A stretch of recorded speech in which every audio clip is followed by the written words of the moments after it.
This is Ray Shah, and I'm with Henry Poydar. Henry, what's your company name again?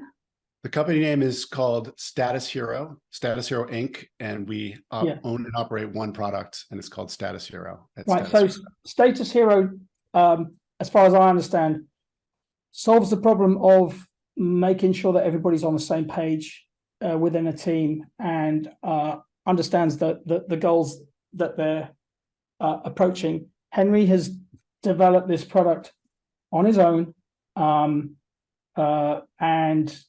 without external funding, which is very interesting. Well, up until recently, but yes. Okay, yeah, up until recently, right. So anyway, so I've got a bunch of questions for you. Did I leave anything out about your startup? No, I mean, we broadly call it alignment software. Yeah. Because we find it doesn't really fit neatly into these other categories of communications or productivity or project management or HR. So we just call it alignment software. Okay. So tell me about how you got to your company. And I mean, what happened before? Like, presumably you went to university. Well, tell me where you're from, first of all, and then how you got there, if you will. Yeah, I'm from Boston. I'm from the Boston suburbs. I went to Tufts and studied mechanical engineering and emerged from Tufts right when the internet was just beginning, gray HTML pages and Netscape and Mosaic and stuff like that. And I immediately was enamored by that tech and started exploring it and getting good at it and doing some consulting work. And I eventually, after a few years in Boston, moved to New York and worked for a big branding design agency. And I think, their second technical hire. So which agency was it? It was called Studio Archetype. Oh, I heard of them. Yeah. Are they still it was founded by Clement Mock, who worked at Apple. I left that world and went back to the world of individual web consulting and startups. So could you just tell me what were those startups? And you mentioned the different roles you had, but can you tell me a little bit about each? Well, I'll tell you what the most important one was. Okay. In 2009, I believe, or 2010, I founded a company called Bantam Live. It was called Bantam Networks, and we had a product called Bantam Live. And it was the first social CRM. So it was a CRM tool, but we were pulling in this brand new tech called social media into the CRM app. So you could use it as a small business to create leads by harvesting Twitter. So I was a co-founder there as a CTO. And our company was acquired by Constant Contact, which is the big email marketing company. And so I spent the next 4 years working for Constant Contact. And at first, my job was to essentially take the thing that we built at Bantam and merge it into their tech stack and replace some of these legacy systems that they had. So it was a giant system integration project.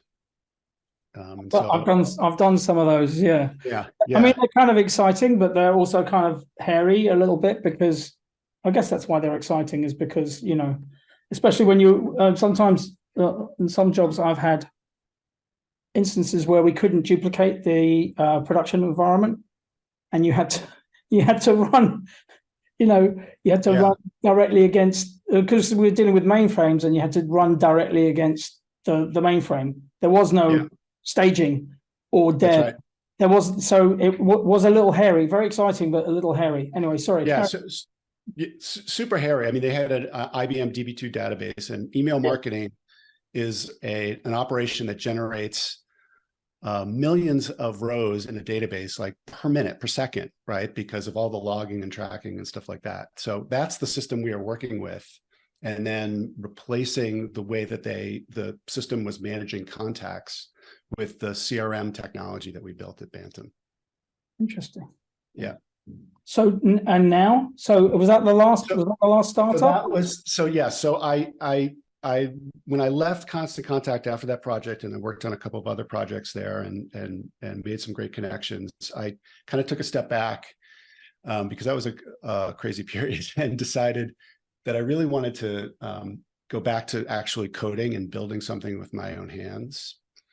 And I looked at the biggest problem that I had as a leader and a manager at Constant Contact, which was alignment, and which was figuring out what was going on with my project and my responsibility, my ownership of what I needed to get done across different offices, geographies, disciplines, design, engineering, DevOps, ops, and how to put that under one umbrella and figure out what was going on. Like what did I need as a leader to make sure that my effort was aligned? And so that's the genesis of Status Hero. And so the way I started it was as a very simple survey tool. So essentially it would operate over email and replace a stand-up meeting essentially for everybody within a team. And it would send everybody an email and say, hey, what'd you work on yesterday? Here's what you said you were going to do, by the way, from the last email. What are your intentions? What do you plan to get done today?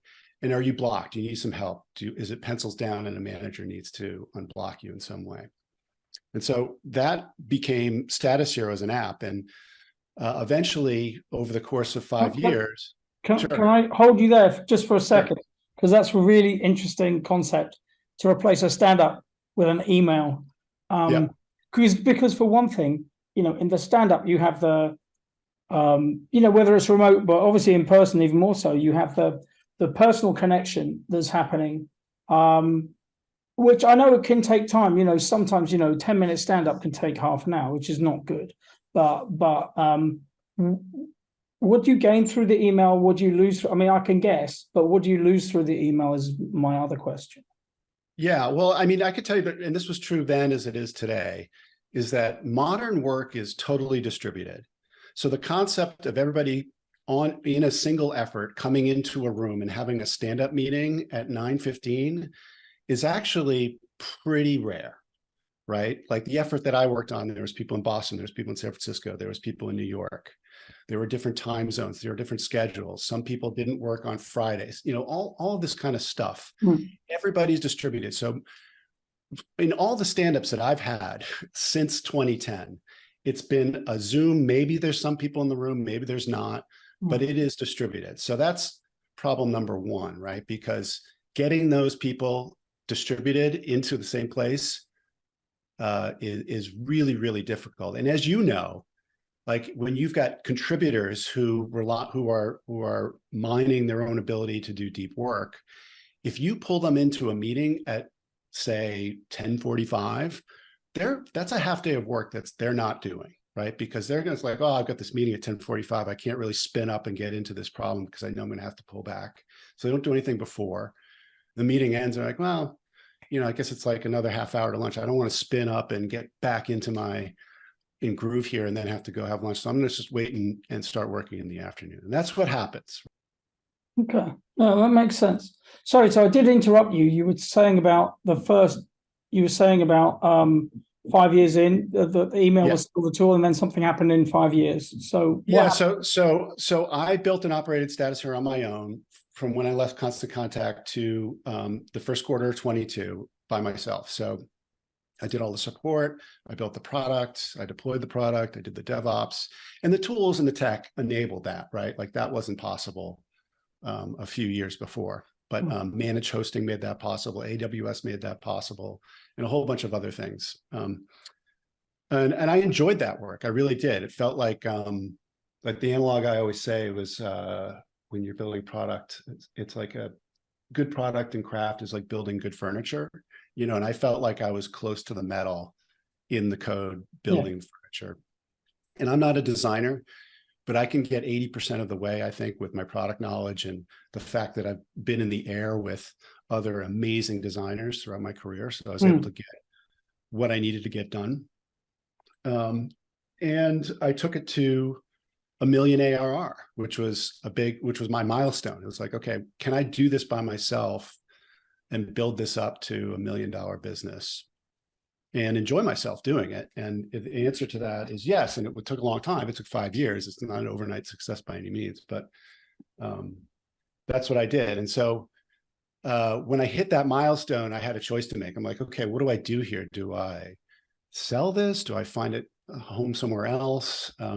Or do I think about growing this business? And then there's different avenues for that. As you know, there's the path that I took, which I think is a considered kind of sustainable path to growth. And then there's the venture path to growth, which in 21, when I started to think about how I was going to raise money, that's a different story. That's growth at all costs, growth over profitability, and not seeing profit for 2 or 3 subsequent rounds of fundraising.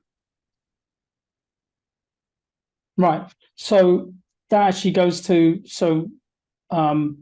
that goes to one of my later questions, which was how does your lack of investor, because you didn't have an investor to begin with, what did that enable you to do? What did it inhibit you from doing?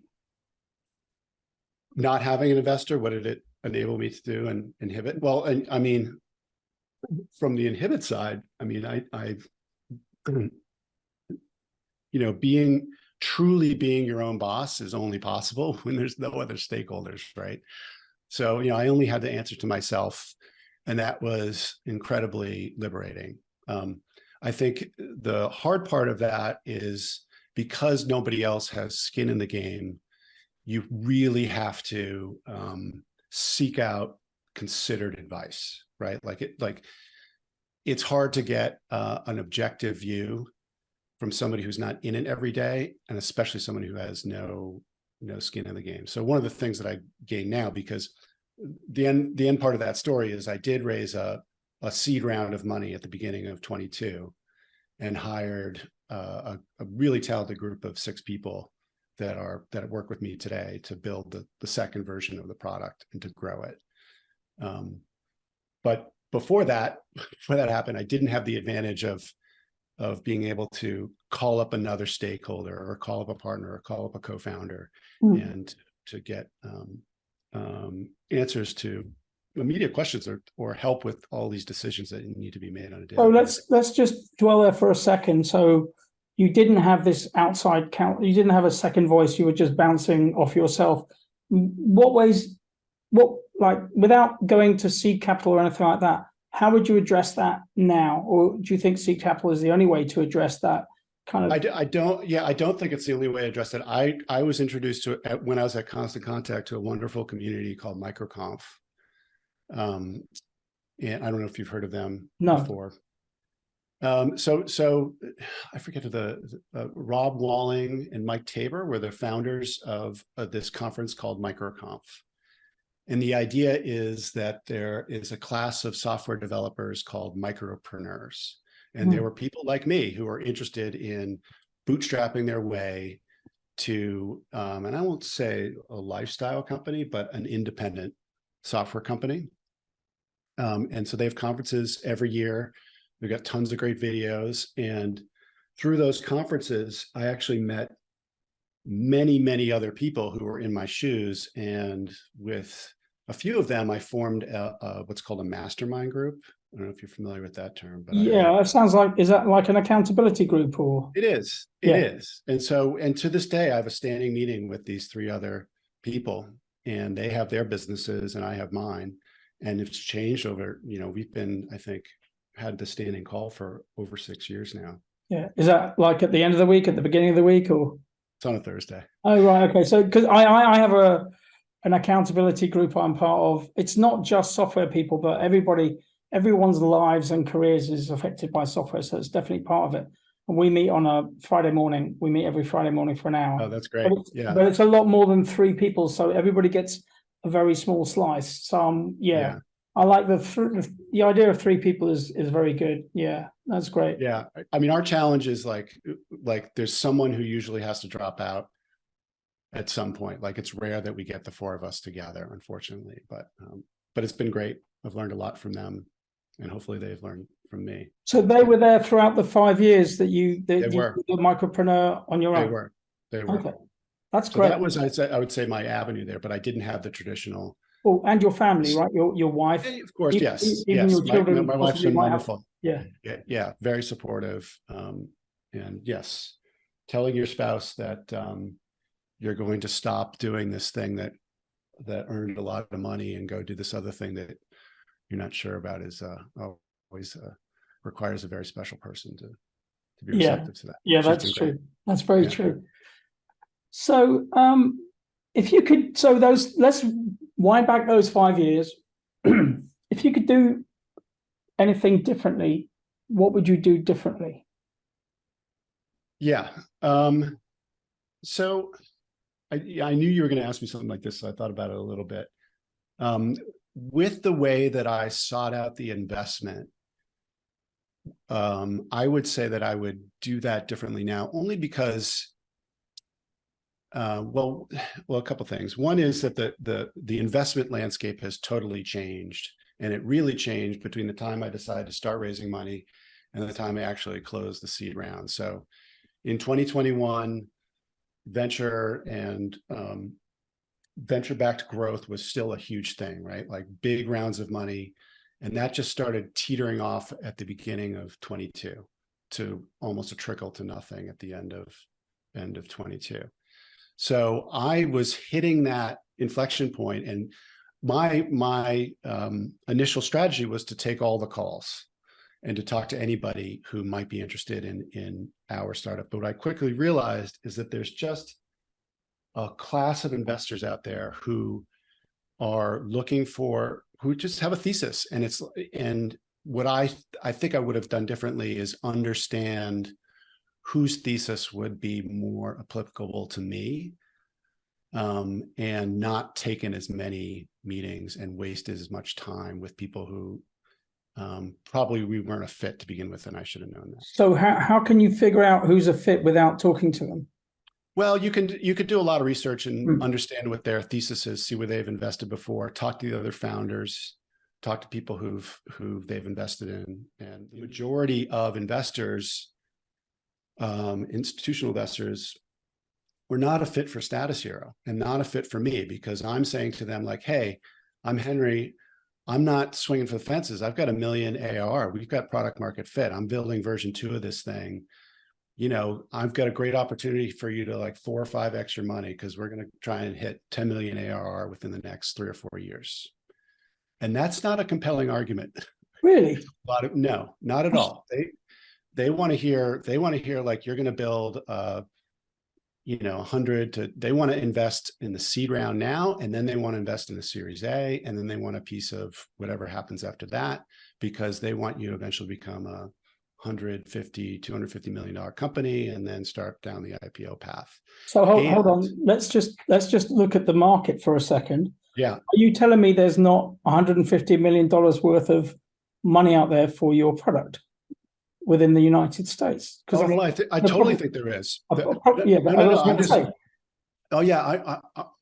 mean, no, but our TAM is enormous. The alignment problem is enormous. I mean, we could talk to any, we focus on tech orgs, but you could talk to any org. Like there's, modern work is in disarray. Like our product is medication for a lot of pain. But what I'm saying is that a lot of investment firms, particularly at the end or during 21, their thesis was to have 10 Status Heroes and assume 9 out of 10 of them are going to fail and 1 of them's going to go and hit an IPO. So I should have known. I knew then, but I didn't think about it as much, that I don't want to be a part of a portfolio where there's the investor thinks that I've got a 1 in 10 chance of making it, right? Like I want someone who I can call when I need to make a hire. I want someone who's on the same page with me when it comes to growth. And so I ended up in that getting exactly what I wanted, but I took the long way around. So okay, that's great. So that leads to the are you planning some sort of exit IPO or anything like that? I mean, it seems like this is your love, right? So I don't see you leaving this anytime soon. Like, you love solving this problem, obviously, Henry. I do. Yeah. Yeah. I really enjoy it, and I enjoy the people I work with every day too. So you're not, there's no exit strategy per se right now for you. No, the North Star focus right now is hitting this 10 million ARR revenue goal. And then would you do an IPO at some point, or is that not really something you want to do? I mean, I've thought about all those paths, and I think the thing that makes the most sense is for me not to get distracted by that kind of thinking, and to stay focused on the 10 million ARR goal. Right. And then after the 10 million, I mean, I know that's like, you'll see when you get there, and then we'll see when we get there. Yeah. I think it also has to, you know, I think the industry in general, as you've seen over the years, has these waves of bundling and unbundling, and we're sort of at the end of this unbundling phase, right? Where everybody's got a bunch of different SaaS software, and I'm sure like the Atlassians of the world would love to have all the companies under their umbrella, and Microsoft wants everybody to be under Microsoft.